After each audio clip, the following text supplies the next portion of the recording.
तो एपिसोड 3 की स्टार्टिंग में हम लोग देखते हैं कि सू तनर को और उसके सारे वर्कर्स को रात से सुबह हो जाती है अपना सारा स्टोर खाली करने में।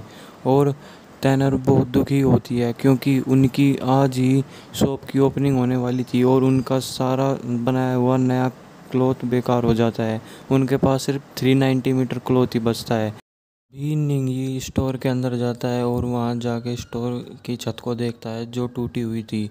तभी उसकी नज़र वहाँ पर एक पैर के निशान पर जाती है और फिर यहीं से सीन शिफ्ट होता है। तो वहाँ पे आके उसका मैनेजर सी उससे माफ़ी मांगता है क्योंकि वो कहता है कि ये सब मेरी गलती है, मैंने स्टोर को अच्छी तरीके से नहीं देखा। तभी टैनर कहती है कि इसमें तुम्हारी कोई गलती नहीं है, तुमने और मैंने हम दोनों ने कल देखा था कि स्टोर में सब कुछ ठीक है। तभी ये क्लॉथ की बात सू तैनर के अंकल उसके ग्रैंडफादर को बताते हैं कि सू तैनर का बनाया हुआ नया कपड़ा बेकार हो गया है। उसमें से बहुत ज़्यादा अमाउंट का जो कपड़ा है वो अभी गीला हो चुका है, जिसकी वजह से आज वो शॉप की ओपनिंग नहीं कर पाएंगे। तभी उनकी शॉप के बाहर से लोगों की आवाज़ आने लगती है। वो कहते हैं कि आपने हमें प्रॉमिस किया था कि आज के दिन ये दुकान खुल जाएंगे, आपने पूरे शहर में इसका प्रचार किया था। उनकी ये बात सुन के तैनर परेशान हो जाती है। तभी उसका भाई यानी कि उसका कज़न वहाँ पे आता है और तैनर को कहता है कि मैंने तुम्हें कहा था कि तुम एक औरत हो, तुम्हारे ये काम अभी बस की नहीं है। वो कहता है कि हमारे पास अभी उसका स्टॉक है तुम्हारे नए क्लॉथ का, इसलिए अगर तुम चाहो तो मैं तुम्हारा साथ दे सकता हूँ। तो तैनर मान जाती है, पर सू तैनर का भाई उसके साथ पास एक कंडीशन रखता है कि अगर फ्यूचर में तुम्हें ये शूज़ जो क्लॉथ हाउस है ये हमें देना होगा, जिस पे सू नहीं मानती। और तभी वहाँ पे निंगी आता है और सू तैनर के भाई को वहाँ से जाने के लिए कहता है, पर वो सूतैनर का भाई वहाँ नहीं जाता। तभी बाहर से बहुत शोर आने लगता है। तो सूतैनर बाहर जाके लोगों को कहने वाली होती है कि आज स्टोर की ओपनिंग नहीं होगी। तभी निंगे उसे रोकता है और कहता है कि तुम यहीं पे रुको, मैं उन्हें जाके कहूँगा। तभी निंगे बाहर जाता है और उन्हें कहता है कि आज से स्टोर की ओपनिंग हो गई है। तभी वो लोग उनके सभी वर्कर्स को धक्का दे के अंदर आ जाते हैं। तभी सूतैनर और मैनेजर शी निंगे के पास आता है और वो उनसे कहते हैं कि आपने ये क्या किया। मैनेजर सी कहते हैं निंगे को कि आपने ये क्या किया, क्या आपके लिए ये सब एक मजाक है। तभी निंग ये सुतैनर को कहता है कि क्या तुम मुझ पर भरोसा करती हो। तभी सुतैनर कहती है कि हाँ। तो कहता है कि बस अभी तुम देखो। तो तभी वो सुतैनर और मैनेजर शी नीचे आते हैं और हम देखते हैं कि सुतैनर के भाई ने उस भीड़ में एक आदमी को पहुंचाया हुआ है। जब वो उन दो से इशारा करता है तो वो दुकान को तोड़ने फोड़ने की बात करता है, जिसके साथ साथ पूरे लोग भी तैयार हो जाते हैं। तभी निंगी ऊपर से नए बने हुए कपड़े के कुछ पीसीस को ऊपर से डालता है, जिसे वो सब लोग देखकर हैरान हो जाते हैं।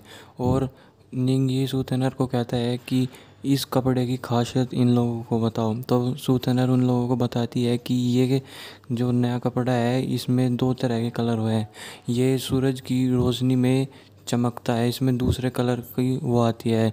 तो वो लोग इसे ये सब देख के बहुत खुश होते हैं और वो उसका प्राइस पूछते हैं। तभी निंगे आके वहाँ बताता है कि इसका प्राइस है 3000 पेंस, जिसे सुन के वो लोग कहते हैं कि ये तो बहुत ज़्यादा महंगा है। तब निंगे उनसे कहता है कि आप इस कपड़े का प्राइस अपने हिसाब से कर सकते हैं। तभी वहाँ पे एक आदमी कहता है कि हमें फ्री में चाहिए। तभी निंगे कहता है कि हाँ, अगर आप हमारे स्टोर की आज की एक्टिविटी में भाग लेंगे तो आपको ये कपड़ा फ्री में भी मिल सकता है। तभी तभी निंगे सभी वर्कर्स को कहता है कि जाओ और काम शुरू करो। तभी वो लोग एक स्पिन व्हील बनाते हैं और निंगे लोगों को बताता है कि आज की इस एक्टिविटी का नाम है बाय टुगेदर। और वो उन सभी को उसके रूल्स बताता है कि आप सबको उस व्हील के चलते हुए पे एक निशाना मारना है। अगर उसमें जितने भी कैशबैक आया तो आपको उतने ही कम पैसे देने पड़ेंगे। और आप अपने यहाँ पे 4 दोस्तों को लेके आएंगे, जिससे आपको 4 और नए चांस मिलेंगे। और जितना ज़्यादा आप ज़्यादा पर पैसा लगाएंगे तो आप लोग उतने ही कम में आपको वो नया कपड़ा पड़ेगा। जिसे सुन के सभी लोग खुश हो जाते हैं और वो कोई अपनी बेटी को, कोई अपनी माँ को, और सभी लोग वहाँ पे ख़रीदने लगते हैं। और तभी सूतनर के ब्रदर का सर्वेंट भी इस एक्टिविटी में भाग लेने के लिए चला जाता है और अपनी वाइफ के साथ वहाँ पे आता है, और हम देखते हैं कि धीरे धीरे आधे से ज़्यादा शहर वहाँ पे आ जाता है और उनके वहाँ पे शॉपिंग करता है, जिससे उनकी शॉप की अर्निंग बहुत ज़्यादा होती है। सू तेनर ये सब देख के बहुत खुश होती है और वो उन लोगों को कहता है कि आप सबको ये सब क्लॉथ डे आफ्टर यानी कि कुछ दिनों बाद मिलेंगे, जिस पे वो लोग नहीं मानते। तो वो कहता है कि आप सभी को हम हमारी यहाँ की जो मास्टर है वो उस पे अपनी रिसिप्ट बना के देगी, जिसे आप अपने आने वाले दिन में कपड़े को ख़रीद सकते हैं। तो वो सब तैयार हो जाते हैं और फिर यहीं पे ये एक्टिविटी ख़त्म हो जाती है। तो फिर हमें शाम तभी हमें दिखाया जाता है कि निंगे गार्ड गैंग की मदद से उस आदमी को पकड़ के लेके आता है जिसने जो कि सूतेनर के भाई से मिला हुआ था, और उससे पूछता है कि तुम्हें यहाँ किसने भेजा था।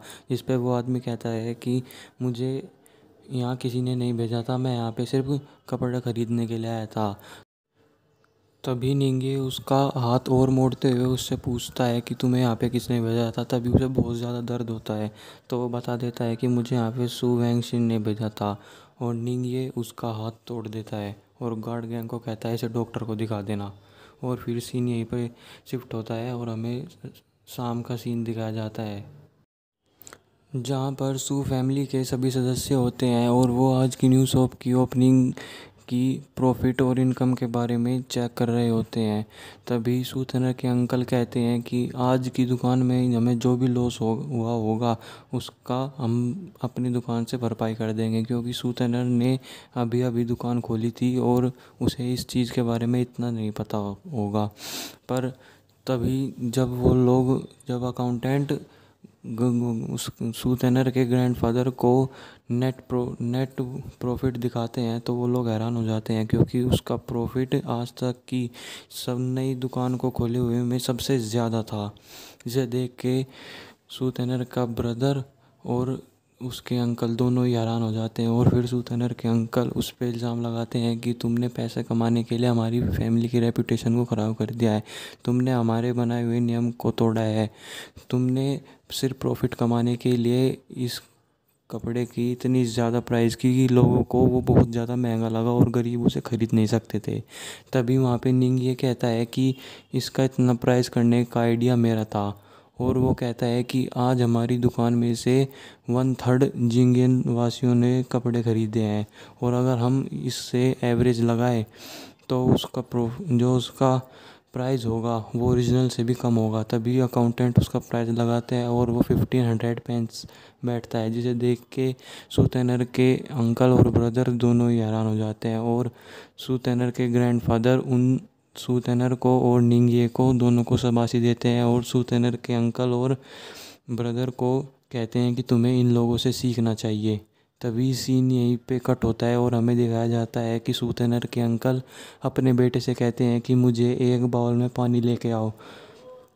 तभी सूतेनर का भाई कहता है कि आपको बाउल में पानी क्यों चाहिए। तभी सूतेनर के अंकल गुस्से में उसे कहते हैं कि मैं देखना चाहता हूँ कि क्या तुम सच में मेरे बेटे हो या नहीं।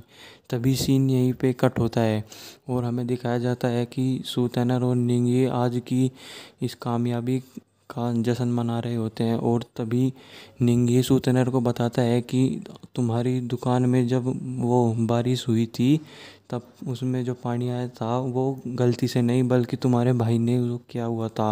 वो बताता है कि मैंने गार्ड गैंग की मदद से उस फुटप्रिंट का पता लगाया और वो फुटप्रिंट तुम्हारे तुम्हारे अंकल के दुकान के मैनेजर का मिला है। तभी सूतनर कहती है कि हम उनके खिलाफ़ कुछ ऐसा नहीं कर सकते क्योंकि हम लोग एक ही फैमिली से हैं। तभी निंगी उससे कहता है कि मेरी इतनी मेहनत के लिए मुझे इनाम तो दो। तो सूतनर कहती है कि बताओ तुम्हें क्या चाहिए। तो वो उससे 500 पेंस मांगता है। तभी ये सुन के चैन उसे कहती है कि 500 पेंस ये तो तुम्हारे 2 साल की इनकम के बराबर है। और गार्ड गैंग फिर हिसाब लगाने लग जाता है और कहता है कि मुझे यहाँ काम करते हुए 28 साल हो गए और मेरे पास अभी तक 500 पेंस नहीं है। और सोचते हैं कि ये तो बहुत चालू इंसान है। तभी हम अगले दिन देखते हैं कि निंग ये एक बुक पढ़ रहा है और वो एक बुक लिख भी रहा है, और वो जब वो घर से बाहर जाने लगता है तभी गार्ड गैंग उसे वहाँ जाने से रोक लेते हैं, और वो गार्ड गैंग को एक बुक देता है जिसका नाम होता है यंग मास्टर लव्स मी, जिसे पढ़ के गार्ड गैंग को बहुत अच्छा लगता है और वो निंगिए के साथ बाहर चले जाते हैं। तभी हम देखते हैं कि निंगिए बहुत सारी शॉपिंग करता है, वो अच्छा अच्छा खाना खाता है और बहुत सारी चीज़ लेके आता है। और फिर तभी वो गार्ड गैंग से पूछता है कि क्या इस शहर में कोई एक अच्छी जगह है। तभी गार्ड गैंग उससे पूछते हैं कि आप किस तरीके की अच्छी जगह पूछ रहे हैं। तभी निंगे उससे कहता है कि मैं एक डिसेंट इंसान हूँ, मैं कुछ ऐसा वैसा इंसान नहीं हूँ। तभी गार्ड गैंग उसे शिनमन ब्रूथल लेकर जाते हैं, जहाँ पे बहुत सारी लड़कियाँ हमें दिखाई जाती है और वो कहती हैं वेलकम जेंटलमैन वेलकम। और जब निंगी अंदर जाता है तो वो मैडम जियांग को वहाँ पे देखता है। तो मैडम जियांग सोचती है कि बहुत अमीर इंसान है, तो वो उसे अंदर ले जाती है और अपने एक सर्वेंट को कहती है कि ये आदमी मुझे बहुत अमीर लग रहा है, तो तुम इसकी खास सर्विस देना। तभी वो वहाँ पे अंदर जाते हैं और वो अपनी एक अच्छी सिंगर को उनके पास लेकर जाती हैं जिसका नाम होता है यूएन। तो वो दोनों गार्ड गैंग और निंगे दोनों वहाँ पे बहुत ज़्यादा ड्रिंक कर लेते हैं और निंगे वहाँ पे गाना गाना लगता है, जो कि उन लोगों को समझ में नहीं आता क्योंकि वो आज की यानी कि 21st सेंचुरी के गाने गाता है, जो कि उन्हें समझ में वहाँ पे नहीं आते। तभी ये बात सूतनर के ब्रदर को पता लगती है, क्योंकि उसकी शॉप का एक सर्वेंट वहीं पे गया हुआ होता है और वो उसे आके बताता है। तभी सूतनर का ब्रदर ये बात ग्रैंडफादर को जाके बता देता है और तभी वहाँ पे तैनर भी आती है जिसे ये बात पता लगती है। तब ग्रैंडफादर पूछते हैं कि तुम्हें इस बात का कैसे पता। वो कहता है कि सूतनर का ब्रदर कहता है कि मैं भी वहाँ पे था। तब ग्रैंडफादर गुस्सा होते हैं कि तुम भी वहाँ पे गए थे। तब सूतनर का ब्रदर बात को बदलते हुए कहता है कि मैं नहीं, हमारे वहाँ का एक सर्वेंट वहाँ पे गया था, उसने मुझे बताया। तब ग्रैंडफादर सूतनर को कहते हैं कि ये तुम्हारा फैमिली मैटर है, इसे तुम खुद ही सॉल्व करो। तभी सूतनर वहाँ से चली जाती है और दो लोगों को लेके चिनमन ब्रूथल जाती है, जहाँ पे वो निंगिए को वहाँ से पकड़ के लेके आती है। और फिर शाम को वो निंगिए और गार्ड गैंग ग्रैंडफादर के आगे होते हैं और जहाँ पे निंगिए बहुत ही नशे वाली हालत में कुछ ऊट पटांग चीज़ें कहने लगता है और कहता है ग्रैंडफादर कि आपने भी अपने जवानी में ऐसे ही काम किए थे। तभी यहीं पे सीन शिफ्ट होता है और हमें दिखाया जाता है कि सूतेनर ने निंगिए को एक एकेडमी में भेजा है, जो कि मेल एकेडमी है, जहाँ पे सिर्फ उन लोगों को पढ़ाया जाता है जो जो लोग घर जमाई होते हैं। और वो निंगे वहाँ जाके देखता है कि वहाँ पे सभी लोग एक कविता पढ़ रहे हैं अपनी वाइफ के बारे में, कि यहाँ हमें अपनी वाइफ को बहुत ज़्यादा इज्जत देनी है। और यहीं किसी के साथ हमारा एपिसोड 3 भी यहीं पे ख़त्म होता है। Thank you guys.